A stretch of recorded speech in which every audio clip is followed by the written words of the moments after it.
आज मैं स्टार्ट करने जा रहा हूं हमारा lecture number 4th class 11th। I hope आपको पहले 3 लेक्चर में जो भी मैंने करवाया अच्छे से समझ में आ गया होगा। ओके फ्रेंड्स, तो फ्रेंड्स मैं सीए रोहित कौशिक आप सभी का मेरे चैनल सीए रोहित कौशिक पर स्वागत करता हूं।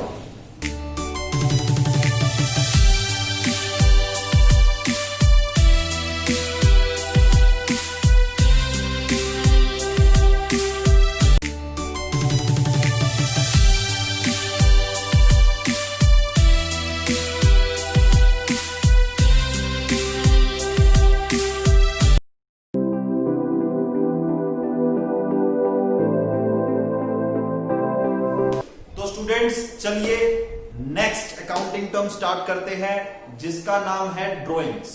ये हमारी 23rd बेसिक अकाउंटिंग टर्म है दोस्तों। ड्राइंग्स क्या होता है दोस्तों?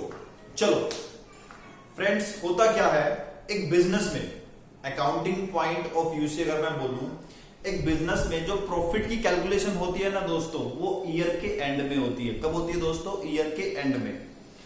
अब प्रॉफिट की कैलकुलेशन मतलब प्रॉफिट का पता कब लगता है दोस्तों? साल के आखिरी में, ईयर के एंड में। लेकिन एक बात बताइए, जो बिजनेस का ओनर है उसको हर महीने अपने बिजनेस से घर में पैसा लेके जाना पड़ेगा, हाँ या ना? हाँ सर, बिल्कुल ले जाना पड़ेगा। क्यों? क्योंकि उसके डेली खर्चे होते हैं कुछ ना कुछ, वीकली मंथली जो भी है, उसके घर का खर्चा, राशन पानी, बच्चों की फीस, और दोस्तों आपको पता है वाइफ के खर्चे भी कितने ज्यादा होते हैं, है ना? हाँ बिल्कुल, आप समझ गए भावनाओं को एक प्रोप्राइटर की, है ना? चलो, तो अब प्रॉफिट की कैलकुलेशन तो ईयर एंड में होगी, लेकिन पैसों की जरूरत तो हर महीने होती है। तो होता क्या है दोस्तों, बिजनेसमैन प्रॉफिट की कैलकुलेशन का वेट किए बिना हर महीने बिजनेस से जो पैसा निकालता है दोस्तों, उसको ड्राइंग्स बोलते हैं। क्या बोलते हैं दोस्तों? ड्राइंग्स। बात समझ में आ गई? तो हर महीने या हर हफ्ते मतलब रेगुलर बेसिस पे बिजनेस से जो पैसा घर के लिए, घर के खर्चे चलाने के लिए जो निकालता है, उसको हम बोलेंगे दोस्तों ड्राइंग्स। और दोस्तों इसको 2 पार्ट में डिवाइड किया गया है।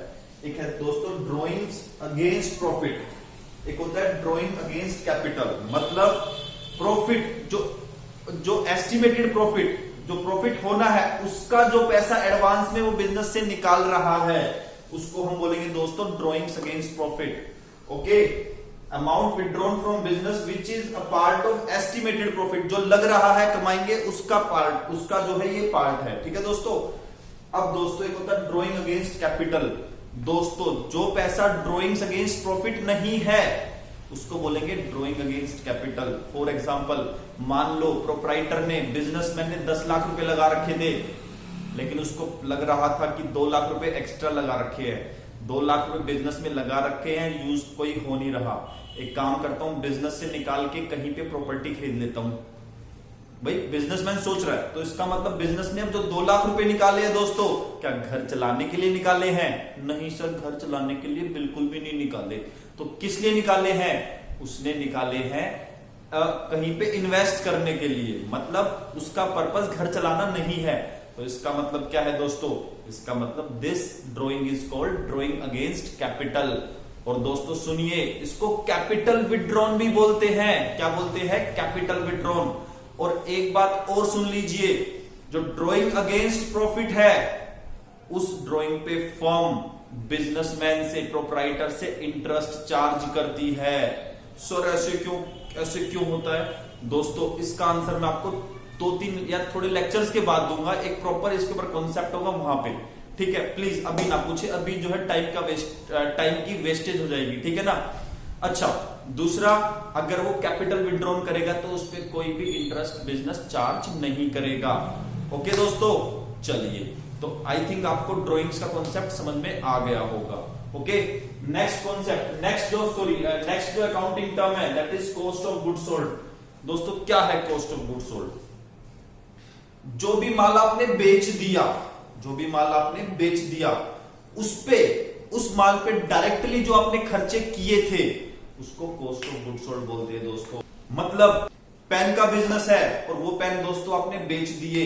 अब दोस्तों उस पेन पे जितना खर्चा आपने फैक्ट्री में किया, डायरेक्टली ऑन पेन। पेन पे जितना खर्चा आपने किया, अब पेन पे क्या क्या खर्चा हुआ होगा दोस्तों, इस पे मटेरियल लगा होगा, वेजेस लेबर लगी होगी, इसके अलावा कुछ फैक्ट्री की लाइटिंग वगैरह, हीटिंग वगैरह, डायरेक्टली जो भी खर्चे दोस्तों इसके ऊपर हुए हैं वो क्या है, cost of good sold. I think आपको समझ में आ गया होगा। और दोस्तों कॉस्ट ऑफ गुड सोल्ड कैसे निकालते हैं, इसको इन शॉर्ट COGS भी बोलते हैं अकाउंट्स में। Cost of good sold, raw material जितना कंज्यूम किया, जितनी आपने वेजेस लेबर को दी, और इसके अलावा जो भी खर्चे, जो मशीनरी की जो हीटिंग पे या लाइटिंग पे या फैक्ट्री लाइटिंग पे जो भी खर्चे हुए हैं वो सब कुछ यहाँ पे आ जाएंगे। तो तीनों को ऐड कर दो तो दोस्तों आपका कॉस्ट ऑफ गुड सोल्ड बन जाएगा। आई थिंक आपको अच्छे से समझ में आ गया होगा। तो अगेन मैं आपको बोलूंगा वीडियो को पॉज करें और देन नोट करें। ओके, चलिए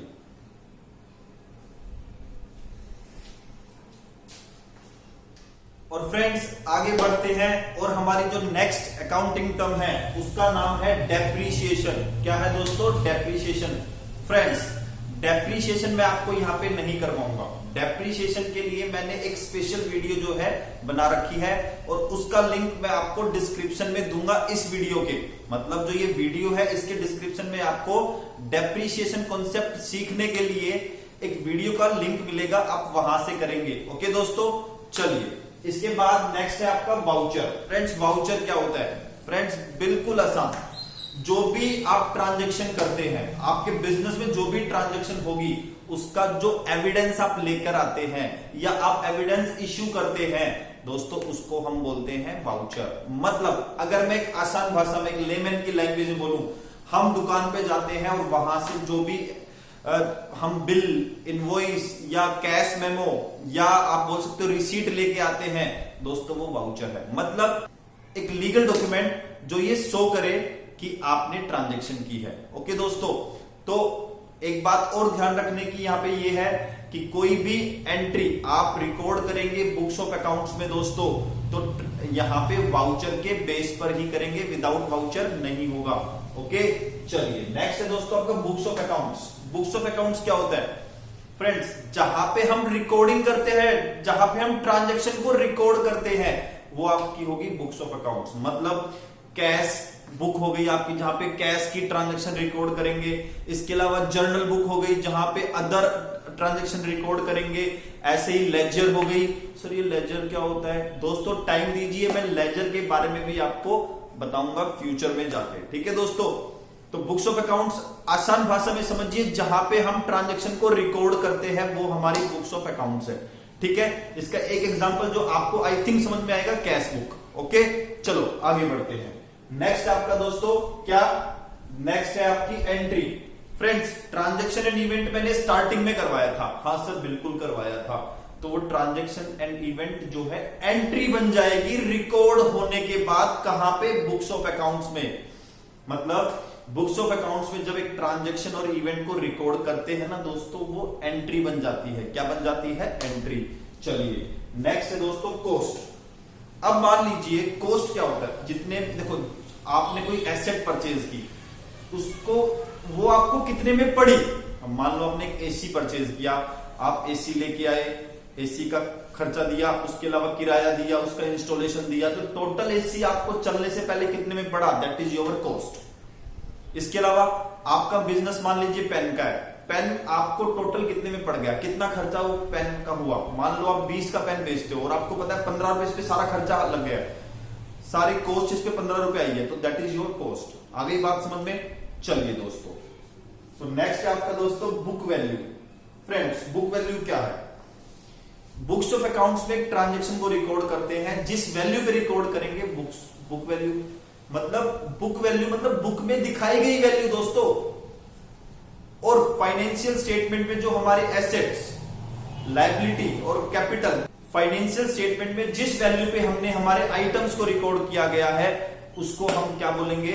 उसको हम दोस्तों क्या बोलेंगे? उसको बुक वैल्यू बोलेंगे। ठीक है दोस्तों। सर ये फाइनेंशियल स्टेटमेंट क्या होता है? दोस्तों फाइनेंशियल स्टेटमेंट होता है फाइनल अकाउंट्स जो साल के आखिरी में बनेंगे। देखो बुक्स ऑफ अकाउंट्स तो पूरे के पूरे साल बनते हैं, स्टार्टिंग से लेके एंड तक, लेकिन लास्ट वाले दिन हमें ये पता लगाना होता है कि हमने कितना कमाया, कितनी हमारी एसेट है, कितनी लायबिलिटी है, कितनी कैपिटल है। तो इन सब की वैल्यू पता लगाने के लिए दोस्तों हम लास्ट में बनाते हैं फाइनेंशियल स्टेटमेंट, जिसको फाइनल अकाउंट भी बोलते हैं। घबराने की बात नहीं है दोस्तों, इसको आगे जाके और अच्छे से पढ़ेंगे, ठीक है। चलो नेक्स्ट है दोस्तों बैलेंस शीट। दोस्तों बैलेंस शीट क्या है? अगर मैं बोलूं ये फाइनेंशियल स्टेटमेंट का ही पार्ट है दोस्तों बैलेंस शीट। तो बैलेंस शीट क्या है दोस्तों? बैलेंस शीट एक स्टेटमेंट है जिसके अंदर हम हमारी कंपनी की या हमारे बिजनेस की फाइनेंशियल पोजीशन का पता लगाते हैं। क्या? एक स्टेटमेंट जो हमें बताएगी हमारे बिजनेस की financial position in terms of asset, capital, liability, मतलब कितने की हमारी संपत्ति है, कितने के हमारे ऊपर कर्ज है, हमारा कितना पैसा बिजनेस में लगा हुआ है। दोस्तों ये सब कुछ हमें कहां से पता लगेगा? हमें पता लगेगा बैलेंस शीट से। ओके दोस्तों, तो ये थी हमारी बैलेंस शीट। आई थिंक आपको अच्छे से समझ में आ गई होगी। आप क्या करेंगे? वीडियो को पॉज करेंगे और ये सारे के सारे आइटम नोट करेंगे। ओके चलिए,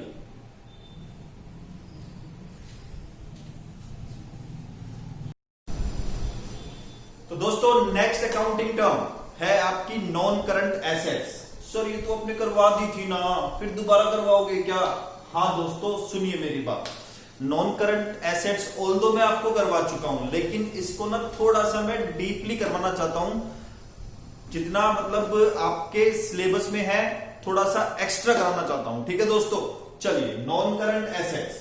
दोस्तों नॉन करंट एसेट्स का मतलब मैंने आपको बता दिया था, वो एसेट जिसका बेनिफिट हमको रिपोर्टिंग डेट के 12 महीने से ज्यादा टाइम तक मिले। रिपोर्टिंग डेट से अगले 12 महीने के बाद तक जिसका बेनिफिट मिलेगा उसको हम बोलेंगे दोस्तों नॉन करंट एसेट्स। ओके, अब नॉन करंट एसेट्स दोस्तों उसके अंदर 4 टाइप की अलग अलग एसेट्स होती हैं। एक होती है फिक्स्ड एसेट्स, एक होती है नॉन करंट इन्वेस्टमेंट, एक होती है long term loans and advances, other non current assets. सबसे पहले फिक्स्ड एसेट्स की बात करते हैं दोस्तों। फिक्स्ड एसेट्स क्या होती है? फिक्स्ड एसेट्स वो एसेट होती है जो हमारे बिजनेस में, जो हमारे मैन्युफैक्चरिंग में या रेंडरिंग ऑफ सर्विस में हमारी हेल्प करती है, ठीक है दोस्तों। तो उसे बोलते हैं फिक्स्ड एसेट। अब फिक्स्ड एसेट 2 तरह की होती है, tangible fixed asset, intangible fixed asset. अब दोस्तों टेंजिबल फिक्स्ड एसेट क्या है? Building, machinery, computer, furniture etcetera etcetera, जो मैंने आपको पहले भी बताया था। टेंजिबल मतलब जिसको हम छू सके, जिसको हम देख सके, ठीक है दोस्तों। अब दोस्तों इसके बाद आता है आपका इंटेंजिबल फिक्स्ड एसेट। वो एसेट जो हमें दिखती नहीं है, जो हमें दिखती नहीं है, जिसको हम छू नहीं सकते, जस्ट उसको फील कर सकते हैं, that is called intangible assets. Example software, patents, trademark, goodwill. Okay दोस्तों, ये एग्जांपल है किसके? इंटेंजिबल एसेट्स के, ठीक है। चलो जी, इसके बाद हमारी non current investment, long term loans and advances in other non current assets. Friends इसको मैं अभी समझा तो दूंगा आपको, लेकिन एग्जांपल मैं आपको दे नहीं पाऊंगा बिकॉज आपको समझ में नहीं आएंगे। और चिंता मत करो, ये 3 टर्म आपके सिलेबस में है भी नहीं, ठीक है ना। तो चलिए आप केवल इसको कीजिए बस, fixed asset, tangible fixed asset, intangible fixed asset. Okay, इसको हम फ्यूचर में जाके आगे पढ़ेंगे, ठीक है दोस्तों। चलो इसके बाद आती है आपकी बिजनेस एंटिटी दोस्तों। अब बिजनेस एंटिटी क्या है दोस्तों? हमारी कंट्री में जो भी different forms of business organisation है उसको बिजनेस एंटिटी बोलते हैं। जैसे partnership firm, proprietorship firm, company etcetera etcetera. ये सब कुछ क्या है दोस्तों? डिफरेंट बिजनेस ऑर्गेनाइजेशंस की फॉर्म है, तो इसको हम बोलेंगे बिजनेस एंटिटी, ठीक है दोस्तों। आई थिंक आपको समझ में आ गया होगा। चलिए आप इसको नोट करें।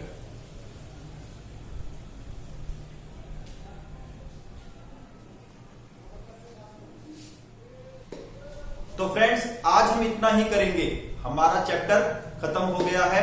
ओके, और आशा करता हूं कि आपको चैप्टर अच्छे से समझ में आ गया होगा। और फ्रेंड्स अगर आज की वीडियो आपको पसंद आई हो तो प्लीज वीडियो को लाइक करना ना भूले और चैनल को भी सब्सक्राइब करें। और अगर आप चाहते हैं फ्यूचर में आने वाली वीडियो का नोटिफिकेशन आपको मिले तो प्लीज बेल आइकन को प्रेस करना ना भूले। इसके अलावा दोस्तों अगर कोई क्वेरी है या कोई डाउट है या कोई सजेशन आप मुझको देना चाहते हैं तो प्लीज कमेंट बॉक्स में आप मुझको दे सकते हैं। और इसके अलावा दोस्तों अपने फ्रेंड्स को ये वीडियो शेयर करें सो दैट वो भी इसका बेनिफिट ले सके। ठीक है दोस्तों, आज के लिए बाय।